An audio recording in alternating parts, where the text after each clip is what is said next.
T20 ವಿಶ್ವಕಪ್ ಯುದ್ಧ start ಆಯಿತು.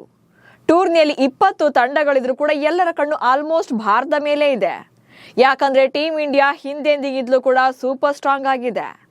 ಬ್ಯಾಟಿಂಗ್ನಲ್ಲಿ ಭಾರತವನ್ನ ಬೀಟ್ ಮಾಡೋದಿರ್ಲಿ, ಹತ್ತಿರಕ್ಕೂ ಕೂಡ ಬರೋಕ್ಕೂ ಆಗ್ತಾ ಇಲ್ಲ. ಅದರಲ್ಲೂ ಈ ಸಲ ಅಭಿಷೇಕ್ ಶರ್ಮಾ ಮತ್ತು Ishan Kishan centre of attraction.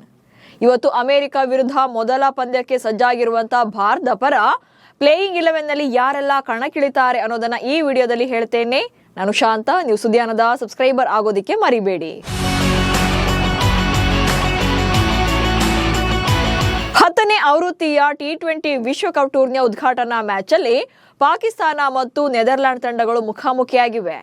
ಹಾಗೆ ಪಂದ್ಯಾವಳಿಯ 3ನೇ ಪಂದ್ಯದಲ್ಲಿ ಅಂದ್ರೆ ಇವತ್ತಿನ 3ನೇ ಪಂದ್ಯದಲ್ಲಿ ಭಾರತ ಹಾಗೆ ಅಮೆರಿಕ ತಂಡಗಳು ಕಣಕ್ಕಿಳಿಯಲಿವೆ. ಅಮೆರಿಕ ತಂಡದ ಎದುರು ಭಾರತವೇ ಗೆಲ್ಲೋದು ಅನಿಸಿದ್ರೂ ಕೂಡ ಬಲಿಷ್ಠ ಪಡೆಯನ್ನೇ ಅಖಾಡಕ್ಕಿಳಿಸಬೇಕಿದೆ. ಯಾಕಂದ್ರೆ ಅಗ್ರೆಸಿವ್ ಫಾರ್ಮುಲಾದೊಂದಿಗೆ US ತಂಡವನ್ನ ಬಗ್ಗು ಬಡಿದ್ರೆ ಪಾಯಿಂಟ್ಸ್ ಟೇಬಲ್ ನಲ್ಲಿ ಪ್ರೆಸ್ ಆಗುತ್ತೆ. ಹೀಗಾಗಿ ಈ ಪಂದ್ಯಕ್ಕೆ ಯಾರನ್ನೆಲ್ಲ ಕಣಕ್ಕಿಳಿಸಬೇಕು ಅನ್ನುವಂತ ಚರ್ಚೆ ನಡೀತಾ ಇದೆ. ಇದರ ನಡುವೆಯೇ ಟೀಮ್ ಇಂಡಿಯಾದಲ್ಲಿ ಬಲಿಷ್ಠ ಬದಲಾವಣೆಯಾಗಿದೆ. ಅದರಲ್ಲೂ ಕೂಡ ಹರ್ಷಿತ್ ರಾಣಾ ಟೂರ್ನಿಯಿಂದಲೇ ರೂಲ್ಡ್ ಔಟ್ ಆಗಿದ್ದಾರೆ. ರಾಣಾ ಔಟ್. ವಿಶ್ವಕಪ್ ತಂಡ ಸೇರಿದ DSP ಸಿರಾಜ್. T20 ವಿಶ್ವಕಪ್ ಆರಂಭಕ್ಕೂ ಮುನ್ನವೇ ಹರ್ಷಿತ್ ರಾಣಾ ಟೂರ್ನಿಯಿಂದಲೇ ಹೊರಬಿದ್ದಿದ್ದಾರೆ. ಪ್ರಾಕ್ಟೀಸ್ ಟೈಮ್ ಅಲ್ಲಿ ಮೊಣಕಾಲು ಗಾಯಕ್ಕೆ ತುತ್ತಾಗಿರುವಂತ ರಾಣಾ ಇನ್ನೂ ಕೂಡ ರಿಕವರ್ ಆಗಿಲ್ಲ. ಇದಕ್ಕೆ ಸ್ವಲ್ಪ ಟೈಮ್ ಹಿಡಿಯುತ್ತೆ. ಹೀಗಾಗಿ ರಾಣಾ ಬದಲಿಗೆ ಈಗ ಮೊಹಮ್ಮದ್ ಸಿರಾಜ್ಗೆ ವಿಶ್ವಕಪ್ ಬಾಗಿಲು ಓಪನ್ ಆಗಿದೆ. ಭಾರತ ಪರ 45 ಟೆಸ್ಟ್, 50 ಏಕದಿನ ಹಾಗೆ 16 T20 ಪಂದ್ಯಗಳನ್ನಾಡಿರುವಂತ ಅನುಭವಿ ವೇಗಿ DSP ಖ್ಯಾತಿಯ ಮೊಹಮ್ಮದ್ ಸಿರಾಜ್ ಭಾರತ T20 ವಿಶ್ವಕಪ್ ತಂಡವನ್ನ ಜಾಯ್ನ್ ಆಗಿದ್ದಾರೆ. ಸಿರಾಜ್ 2024ರ ಭಾರತ T20 ವಿಶ್ವಕಪ್ ವಿಜೇತ ತಂಡದ ಸದಸ್ಯರಾಗಿದ್ರು.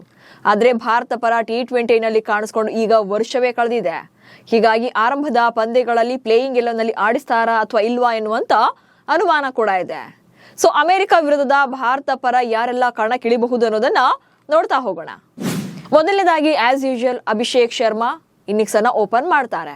ಸೊ ಅಭಿಷೇಕ್ ಶರ್ಮಾಗೆ ಯಾರು ಓಪನರ್ ಆಗ್ತಾರೆ ಎನ್ನುವಂತ ಗೊಂದಲ ಹಾಗೆ ಅನುಮಾನಗಳಿದ್ವು. ಇದು ಕ್ಲಿಯರ್ ಆಗಿ ಗೊತ್ತಾಗಿದೆ. ಈಗ ಇಶಾನ್ ಕಿಶನ್, ಎಸ್, ಭಾರತ ಪರ ಅಭಿಷೇಕ್ ಶರ್ಮಾ ಹಾಗೆ ಇಶಾನ್ ಕಿಶನ್ ಇನ್ನಿಂಗ್ಸ್ ಅನ್ನ ಆರಂಭ ಮಾಡ್ತಾರೆ. ಇಬ್ರು ಕೂಡ ಓಪನರ್ ಗಳಾಗಿ ಅಖಾಡಕ್ಕಿಳಿತಾರೆ. ಇಬ್ರು ಕೂಡ ಲೆಫ್ಟ್ ಹ್ಯಾಂಡ್ ಬ್ಯಾಟರ್ಗಳು ಅನ್ನೋದು ಇಲ್ಲಿ ಇನ್ನೊಂದು ವಿಶೇಷ. ಜೊತೆಗೆ ಇಬ್ರು ಕೂಡ ಅಗ್ರೆಸಿವ್ ಇಂಟೆಂಟ್ ನಲ್ಲೇ ಬ್ಯಾಟ್ ಬೀಸೋದ್ರಿಂದ ಭಾರತದ ಪವರ್ ಶೋ ನಿಜಕ್ಕೂ ಕೂಡ ಪವರ್ ಪ್ಲೇ ನಲ್ಲಿ ಪವರ್ ಶೋ ಆಗೋದಂತೂ ಗ್ಯಾರಂಟಿ ಇದೆ. ಯಾಕಂದ್ರೆ ಇಬ್ರು ಕೂಡ ಬಿಗ್ ಹಿಟ್ ಗಳ ಮೂಲಕವೇ ರನ್ ಗಳನ್ನ ಸ್ಕೋರ್ ಮಾಡ್ತಾರೆ. ಹೀಗಾಗಿ ಇವರಿಬ್ರು ಕೂಡ ಸೆಟ್ಲ್ ಆದ್ರು ಅಂತಂದ್ರೆ ಅಥವಾ ಇವರಿಬ್ರು ಕೂಡ ಅಗ್ರೆಸಿವ್ ಇಂಟೆಂಟ್ ನಲ್ಲಿ ಬ್ಯಾಟಿಂಗ್ ಅನ್ನ ಶುರು ಮಾಡಿದ್ರು ಅಂತಂದ್ರೆ ಪವರ್ ಪ್ಲೇ ನಲ್ಲೇ ಭಾರತದ ಸ್ಕೋರ್ ಒಂದು ರೇಂಜ್ಗೆ ಜಾಸ್ತಿನೇ ಆಗುತ್ತೆ. ಹೀಗಾಗಿ ಅಭಿಷೇಕ್ ಶರ್ಮಾ ಮತ್ತು ಇಶಾನ್ ಕಿಶನ್ ಜೋಡಿ ನಡುವೆ ಈಗ ಎಲ್ಲರ ಕಣ್ಣಿದೆ. ಅಭಿಷೇಕ್ ಶರ್ಮಾ ಅಂತೂ 2024ರ T20 ವಿಶ್ವಕಪ್ ಆದ್ಮೇಲೆ ತಂಡಕ್ಕೆ ಸೇರಿದ್ದು ಅಲ್ಲಿಂದಲೂ ಕೂಡ ಅದೇ ಇಂಟೆಂಟ್ ನಲ್ಲಿ ಬ್ಯಾಟ್ ಬೀಸ್ತಾ ಇದ್ದಾರೆ. ಇನ್ನು ಇಶಾನ್ ಕಿಶನ್ ಇತ್ತೀಚೆಗೆ ನ್ಯೂಜಿಲೆಂಡ್ ವಿರುದ್ಧದ ಸರಣಿ ಮೂಲಕ ಭಾರತ ತಂಡಕ್ಕೆ ಕಂಬ್ಯಾಕ್ ಮಾಡಿದ್ರು. ಆ ಸರಣಿಯಲ್ಲಿ ಟಾಪ್ 2 ಹೈಯೆಸ್ಟ್ ಸ್ಕೋರರ್ ಆಗಿ ಜೊತೆಗೆ ಸೌತ್ ಆಫ್ರಿಕಾ ವಿರುದ್ಧದ ವಾರ್ಮ್ ಅಪ್ ಮ್ಯಾಚ್ ಅಲ್ಲೂ ಕೂಡ ಅದ್ಭುತವಾದಂತ ಅರ್ಧಶತಕವನ್ನ ಬಾರಿಸಿ ಈಗ ವಿಶ್ವಕಪ್ ಅಖಾಡಕ್ಕೆ ಇಳಿಯೋಕೆ ರೆಡಿ ಆಗಿದ್ದಾರೆ. ಸೊ ಈ ಇಬ್ಬರ ಪಾರ್ಟ್ನರ್ಶಿಪ್ ಹಾಗೆ ಇವರಿಬ್ಬರ ಬ್ಯಾಟಿಂಗ್ ಸ್ಟೈಲ್ ಮೇಲೆ ಎಲ್ಲರ ಕಣ್ಣಿದೆ. ನೆಕ್ಸ್ಟ್ ನಂಬರ್ 3 ನಲ್ಲಿ ತಿಲಕ್ ವರ್ಮಾ ಬರ್ತಾರೆ. ತಿಲಕ್ ವರ್ಮಾ ನ್ಯೂಜಿಲೆಂಡ್ ಸರಣಿಯನ್ನ ಮಿಸ್ ಮಾಡ್ಕೊಂಡಿದ್ರು. ಅನಂತರ ವಾರ್ಮ್ ಅಪ್ ಮ್ಯಾಚ್ ಗಳಲ್ಲಿ ಕಾಣಿಸಿಕೊಂಡಿದ್ರು. ಅಲ್ಲೂ ಕೂಡ ಅದ್ಭುತವಾಗಿ ಬ್ಯಾಟ್ ಬೀಸಿದ್ದು. ಸೊ ಈಗ ನಂಬರ್ 3 ನಲ್ಲಿ ಅವರೇ ಕಣಕ್ಕಿಳಿಯೋದು ಕನ್ಫರ್ಮ್ ಆಗಿದೆ. ನೆಕ್ಸ್ಟ್ ನಂಬರ್ 4 ನಲ್ಲಿ ನಾಯಕ ಸೂರ್ಯಕುಮಾರ್ ಯಾದವ್ ಕಣಕ್ಕಿಳಿತಾರೆ.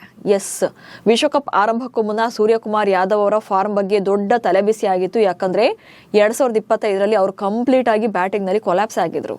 ಹೀಗಾಗಿ ಹೇಗೆ ಅವರ ಲೀಡರ್ಶಿಪ್ ನಲ್ಲಿ ಭಾರತ ವಿನ್ ಆಗುತ್ತೆ ಅನ್ನುವಂಥದ್ದು ಕೂಡ ಟೆನ್ಷನ್ ಇತ್ತು. ಆದ್ರೆ ನ್ಯೂಜಿಲೆಂಡ್ ಸರಣಿಯಲ್ಲಿ ಸೂರ್ಯಕುಮಾರ್ ಯಾದವ್ ಕೂಡ ಕಂಬ್ಯಾಕ್ ಮಾಡಿದ್ರು. ಸರಣಿಯಲ್ಲಿ ಅತಿ ಹೆಚ್ಚು ರನ್ಗಳನ್ನ ಸ್ಕೋರ್ ಮಾಡಿ ಪ್ಲೇಯರ್ ಆಫ್ ದಿ ಸೀರೀಸ್ ಪ್ರಶಸ್ತಿಯನ್ನು ಕೂಡ ಪಡೆದಿದ್ದಾರೆ. ಹೀಗೆ ಸೂರ್ಯಕುಮಾರ್ ಯಾದವ್ ಕೂಡ ಈ ಬಾರಿಯ ವಿಶ್ವಕಪ್ ನಲ್ಲಿ ಬಿಗ್ ಹಿಟರ್ ಆಗೋದ್ರಲ್ಲಿ ಡೌಟೇ ಇಲ್ಲ. ಅಂಡ್ ನೆಕ್ಸ್ಟ್ 5ನೇ ಕ್ರಮಾಂಕದಲ್ಲಿ ಹಾರ್ದಿಕ್ ಪಾಂಡ್ಯ ಬರುವಂತ ಚಾನ್ಸಸ್ ಇದೆ. ಹಾರ್ದಿಕ್ ಪಾಂಡ್ಯ ಆಲ್ರೌಂಡರ್ ಆಗಿದ್ದು ಬ್ಯಾಟಿಂಗ್ ಹಾಗೆ ಬೌಲಿಂಗ್ ಎರಡರಲ್ಲೂ ಕೂಡ ಅದ್ಭುತವಾದಂಥ ಪರ್ಫಾರ್ಮೆನ್ಸ್ ನೀಡ್ತಾರೆ. ಮ್ಯಾಚ್ ವಿನ್ನಿಂಗ್ ಪರ್ಫಾರ್ಮೆನ್ಸ್ ಕೊಡ್ತಾರೆ. 2024ರ ಟೂರ್ನಿಯಲ್ಲೂ ಕೂಡ ಭಾರತ T20 ವಿಶ್ವಕಪ್ ಅನ್ನ ಗೆಲ್ಲೋಕೆ ಹಾರ್ದಿಕ್ ಪಾಂಡ್ಯ ಅವರ ಪಾತ್ರ ತುಂಬಾನೇ ದೊಡ್ಡದಿತ್ತು. ಇನ್ನು ನೆಕ್ಸ್ಟ್ ರಿಂಕು ಸಿಂಗ್ ಬರ್ತಾರೆ. ರಿಂಕು ಸಿಂಗ್ ಫಿನಿಶರ್ ರೋಲ್ನ ಅದ್ಭುತವಾಗಿ ನಿಭಾಯಿಸ್ತಾ ಇದ್ದಾರೆ. ಕಳೆದ ನ್ಯೂಜಿಲೆಂಡ್ ವಿರುದ್ಧದ ಪಂದ್ಯಗಳಲ್ಲೂ ಕೂಡ ಇದನ್ನು ಸಾಬೀತು ಮಾಡಿದ್ದಾರೆ. ಇನ್ನು ಶಿವಮ್ ದುಬೆ ಕೂಡ ಪವರ್ ಹಿಟ್ಟರ್ ಬ್ಯಾಟರ್ ಆಗಿದ್ದು ಇವರು ಕೂಡ ಲಾಸ್ಟ್ ಮೂಮೆಂಟ್ ನಲ್ಲಿ ಅಥವಾ ಮಿಡಲ್ ಓವರ್ಸ್ ಅಥವಾ ಎಂಡಿಂಗ್ ಓವರ್ಸ್ ಅಂತ ಬಂದಾಗ ದುಬೆ ಕೂಡ ಬಿಗ್ ಹಿಟ್ಟರ್ ಆಗ್ತಾರೆ. ಇನ್ನು ಅಕ್ಷರ್ ಪಟೇಲ್ ಬ್ಯಾಟಿಂಗ್ ಹಾಗೆ ಬೌಲಿಂಗ್ ಎರಡರಲ್ಲೂ ಕೂಡ ಇಂಪ್ಯಾಕ್ಟ್ ಮಾಡುವಂತ ಆಟಗಾರ. ಸೊ ಕ್ರೂಷಿಯಲ್ ಟೈಮ್ ಅಲ್ಲಿ ಅಕ್ಷರ್ ಪಟೇಲ್ ನಿಜಕ್ಕೂ ಕೂಡ ಬೆಸ್ಟ್ ಪ್ಲೇಯರ್ ಆಗ್ತಾರೆ. ಸೊ ಆಲ್ರೌಂಡರ್ ಕೋಟಾದಲ್ಲಿ ಅಕ್ಷರ್ ಪಟೇಲ್ ಕೂಡ ಕಣಕ್ಕಿಳಿತಾರೆ. ನೆಕ್ಸ್ಟ್ ವರುಣ್ ಚಕ್ರವರ್ತಿ.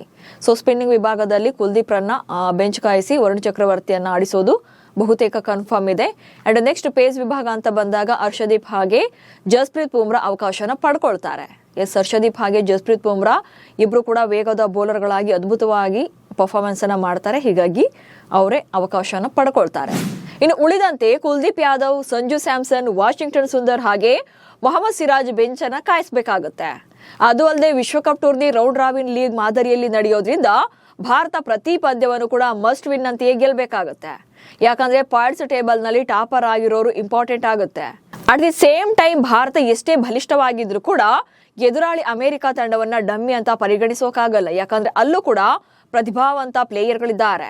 ನಾಯಕ ಮೊನಾಂಗ್ ಪಟೇಲ್, ಅಲಿ ಖಾನ್, ಕರ್ನಾಟಕ ಮೂಲದ ಸ್ಪಿನ್ನರ್ ಆಗಿರುವಂತಹ ನೋಸ್ತುಕ್ ಕಿಂಜಿಗೆ ಹಾಗೆ ಮುಕ್ಕಮಲ್ಲ, ಸೌರಭ್ ನೇತ್ರವಲ್ಕರ್ ಸೇರಿದಂತೆ ಅನೇಕ ಟ್ಯಾಲೆಂಟೆಡ್ ಪ್ಲೇಯರ್ಗಳಿದ್ದಾರೆ. ಹೀಗಾಗಿ ಈ ಪಂದ್ಯ ಅಭಿಮಾನಿಗಳಲ್ಲಿ ಸ್ವಲ್ಪ ಜಾಸ್ತಿನೇ ಕ್ಯೂರಿಯಾಸಿಟಿ ಹುಟ್ಟಿಸಿದೆ. ಇನ್ನು ಪಂದ್ಯದ ಬಗ್ಗೆ ಹೇಳೋದಾದ್ರೆ ಮುಂಬೈನ ವಾಂಖೇಡೆ ಸ್ಟೇಡಿಯಂನಲ್ಲಿ ಸಂಜೆ 7 ಗಂಟೆಗೆ ಮ್ಯಾಚ್ ಶುರುವಾಗುತ್ತೆ. ಕೋಟ್ಯಂತರ ಭಾರತೀಯರು ಹಾಗೆ ಭಾರತೀಯರ ಬ್ಯಾಟಿಂಗ್ ಅನ್ನು ನೋಡೋಕೆ ಕಾಯ್ತಾ ಇದ್ದಾರೆ. ಅಮೆರಿಕ ಪ್ಲೇಯರ್ಗಳು ಕೂಡ ಟಫ್ ಫೈಟ್ ಕೊಡೋಕೆ ರೆಡಿಯಾಗಿದ್ದಾರೆ. ಸೊ ಮೊದಲ ಪಂದ್ಯದಲ್ಲಿ ನಿಮ್ಮ ಸಪೋರ್ಟ್ ಯಾರಿಗೆ ಅನ್ನೋದನ್ನ ಕಮೆಂಟ್ಸ್ ಮಾಡಿ, ಹಾಗೆ ಸುದ್ದಿಯನ್ನ ಫಾಲೋ ಮಾಡಿ. ನಮಸ್ಕಾರ.